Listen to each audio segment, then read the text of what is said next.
I begin, and after, I would like to suggest that, in fairness to all present, no one should leave acceptable drink, but until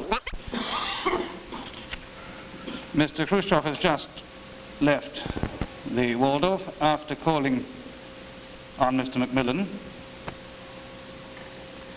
The two Prime Ministers were together for 1 hour and 25 minutes, less approximately 10 minutes for photographs. The two Foreign Ministers, Mr. Gromyko and Lord Hume, were also present. The occasion was in the nature of a courtesy call in return for Mr. MacMillan's call on Mr. Kruschev last Thursday.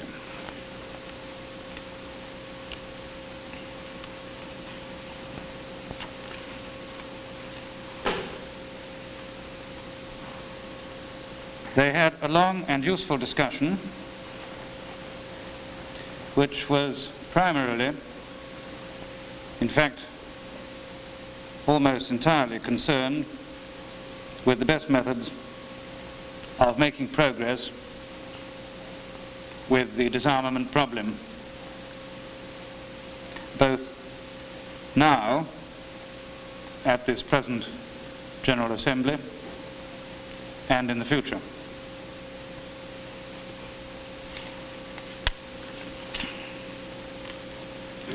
It was a serious, technical talk.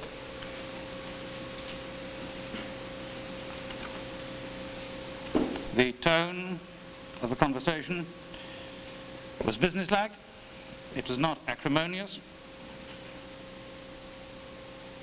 Various suggestions were put forward on both sides. The order of the day was disarmament and how to get on with it. Now that's all I've got as a statement. So we might perhaps answer questions for a few minutes, and then the agency people can leave if they want to. I have a question. Did Mr. Khrushchev indicate any? He didn't indicate agreement with it. I'm sorry.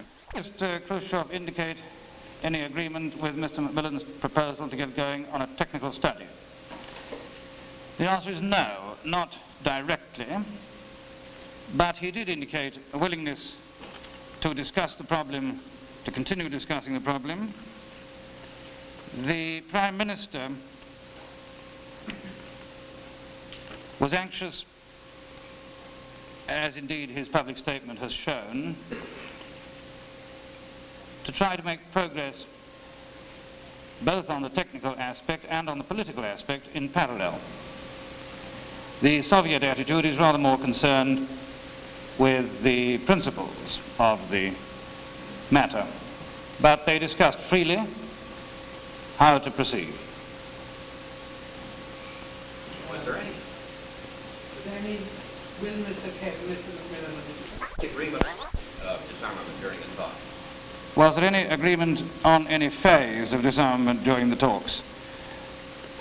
No, I can't say there was, really.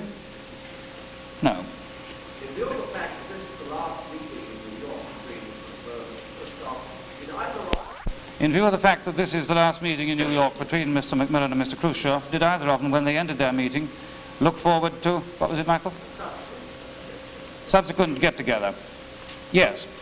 The possibility of further meeting next year at summit level was, as I think I said last time we were here, implicit in today's discussion.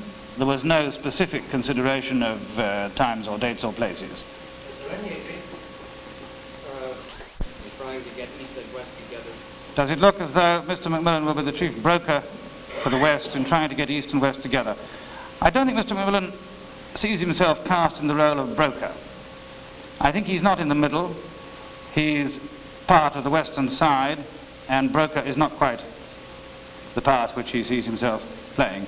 Now, at this point, if any agency people wish to leave, I think it would be okay for everybody for them to do so. Should we just wait?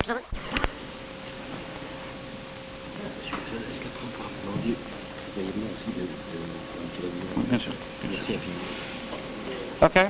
Mr. Russell, what specifically is the part that the Prime Minister sees himself playing? If not the broker, how would you characterize his part? He sees himself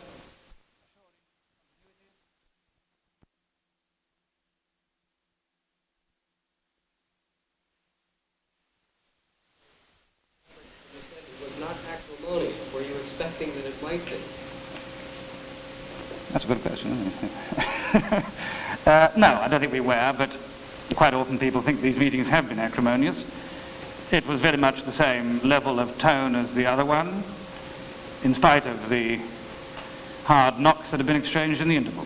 Is there a general friendly rapport between the two gentlemen?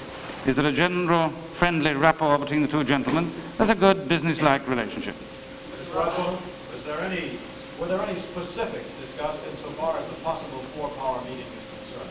Were there any specifics discussed insofar as a possible four-power meeting is concerned? If by specifics you're referring to time and place, no. Well, any developments along those lines, exclusive of the time and place? You mean subject matter, or? No, I think the possibility of summit resumption was inferential in the discussion this afternoon and would obviously concern the continuing problems, but they didn't, as it were, discuss agenda for it, no. Sir, when you said that in your... They were technical in this much. We all know the principles, everybody's in favour of disarmament, and our feeling is that we must really get down to some workable body that can do something about it.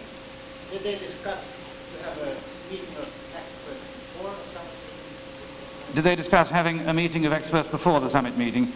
I can't say that they got very far on arranging any meeting of experts. No, there wasn't very much give on that. Was any agreement reached, even in general terms, on the best way to achieve progress on disarmament? No, I can't say it was.